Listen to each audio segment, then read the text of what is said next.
Dillian, the body snatcher right here. It's a champ. Big up to Sporting Icon. Subscribe. Otherwise, I might pay you guys a visit. Okay, hope you're all doing fantastic. So, the Ring Magazine have released their end of year heavyweight world ranking. So, of course, I'm going to go through them as I would do each and every month. So, I'm going to go through all the top 10.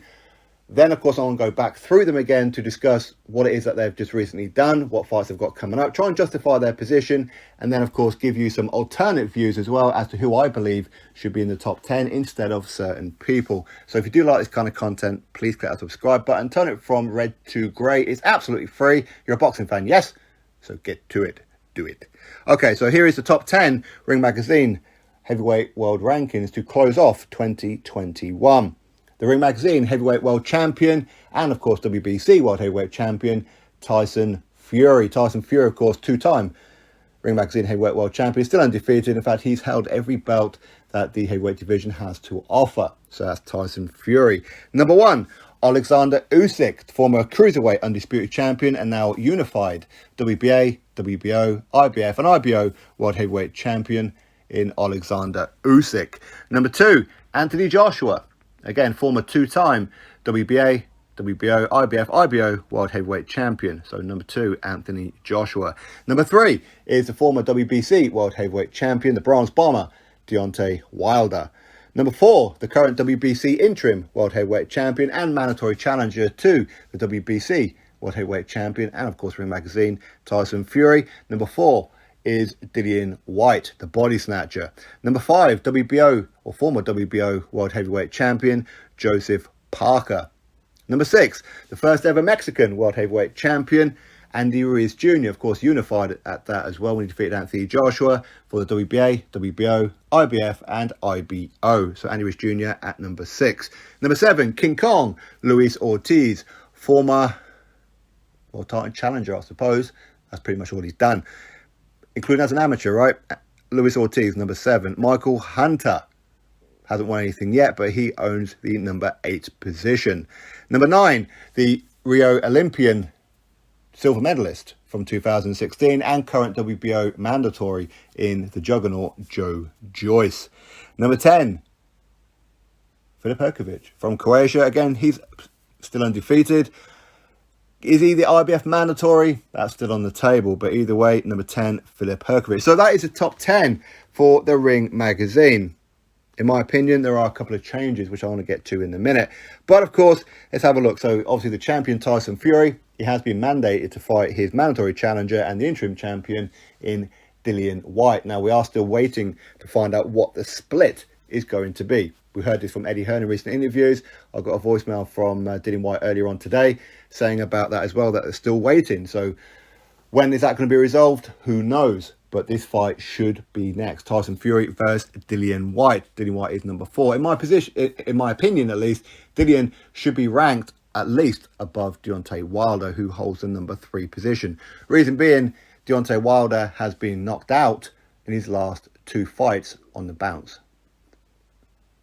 How can he get knocked out twice and maintain a lofty position? I'm not saying he shouldn't be in the top 10. I'm saying I don't believe he should be in the number 3 position. In my opinion, he needs at least a bounce-back win. In my opinion. A couple of changes that I would probably say should be really made is Luis Ortiz, number 7. Now, he does have a pay-per-view, you lucky Americans out there. He's got a pay-per-view fight coming up against I Walk This Earth Like a God, Prince Charles Martin. So Ortiz versus Martin is coming up real soon in the next few weeks. Should he be number 7? No. Now, he is former WBC World Heavyweight title challenger twice to Deontay Wilder. Got knocked out on both occasions, but Ortiz just beats up cab drivers, journeymen, that kind of thing. That's what it is that he does. That's how he got his world title shot to start with, when his biggest name, 2015, is Bryant Jennings. Now, the Ring Magazine, I was told by the Ring Magazine before, the editors before, that it's not just about whether or not you take a loss, it's how you performed in the fight. So they rank Ortiz quite high because of how he performed against Wilder, as in he was winning both of those fights until he got stunned and put out. Well, can it really be argued against? Hey, at the end of the day, it's their rankings, I suppose. Personally, I wouldn't have Ortiz in the top 10. I think he needs to justify it. Would a win over Charles Martin justify it? No. Anyway, number 8, Michael Hunter. He's just coming off a draw. Yeah. He's just coming off a draw. And the draw was against, was it Jerry Forrest, I think his name was? I think Michael Hunter's already fought this guy before and beat him.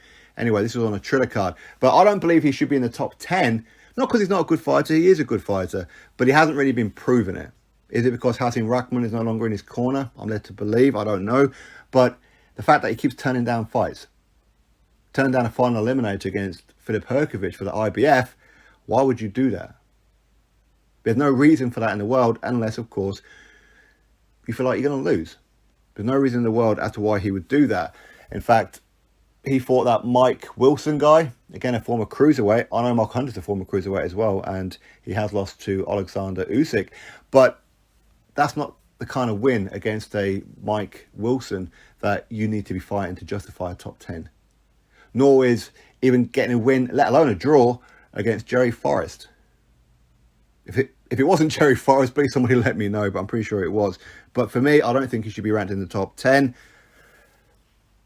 I can agree with most others, though. I can. Joseph Parker. Of course, Joseph Parker does have a rematch coming up with Derek Chisora this Saturday. Him defeating Derek Chisora in more convincing fashion than last time.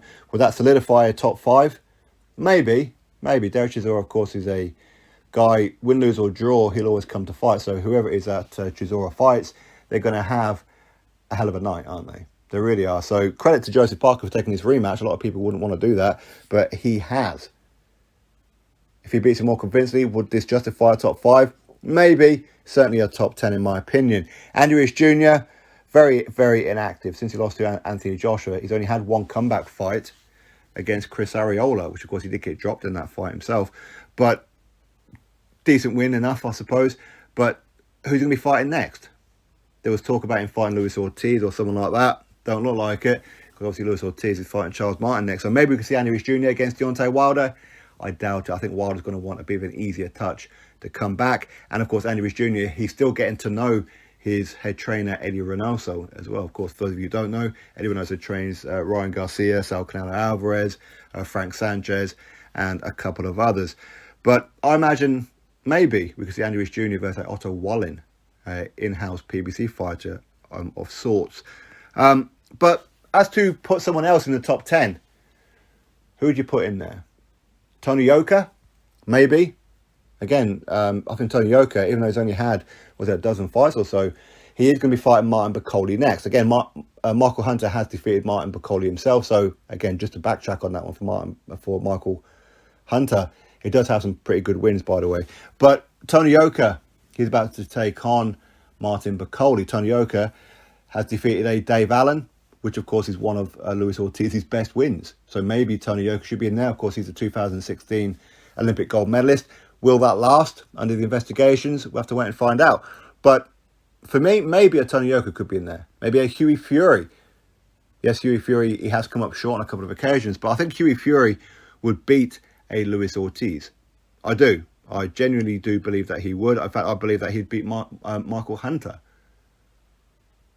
But you offer any of these guys, anybody in the top 10 to Hughie Fury would say yes to each and every one of them. He would.